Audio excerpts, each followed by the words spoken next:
சென்னையை நோக்கி சினிமாக்கு நான் போறேன்னு சொல்லி நிறைய இளைஞர்கள் வந்து கண்மூடித்தனமா வந்துடுறாங்க. வந்துட்டு நிறைய ஸ்ட்ரகிள்ஸ் வந்து சந்திக்கிறாங்க. நீங்களும் உங்களுடைய நேர்காணல் எல்லாம் வந்து சொல்லியிருக்கீங்க. நான் வந்து கோயம்பேடுல கூட நான் படுத்திருக்கேன் அப்படிங்கிற ஆமா, ஆமா. மாதிரியான ஸ்ட்ரகிள்ஸ் நீங்க சந்திச்சிருக்கீங்க. இப்படி கண்மூடித்தனமா வரலாமா, வரக்கூடாதா? இது கண்மூடித்தனமானு சொல்ல முடியாது.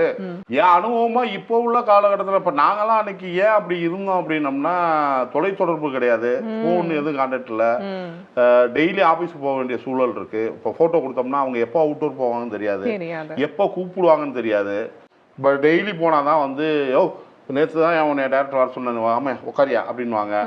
இதுக்காக நாங்கள் டெய்லி போவோம். இப்போ அப்படிலாம் கிடையாது. நிறையா வந்து தொழில்நுட்பம் நிறையா வந்துருச்சு. ஒரு இதனால வாட்ஸ்அப்பில் பண்ணாலோ எதுனாலும், அதனால இங்கே வந்தால் கூட ஒரு வேலை அவங்க பார்த்துக்கலாம். இதாவது அனுபவமாக தான் சொல்கிறேன். பார்ட் டைமாக ஒரு வேலையை பார்த்துக்கிட்டு இதில் வந்து இறங்கி அப்படி தேடுறது வந்து அவங்களுக்கும் ஈஸியாக இருக்கும். மனதளவில் எந்த பாதிப்பும் இருக்காது. ஏன்னா பணம்ன்றது ரொம்ப முக்கியம்.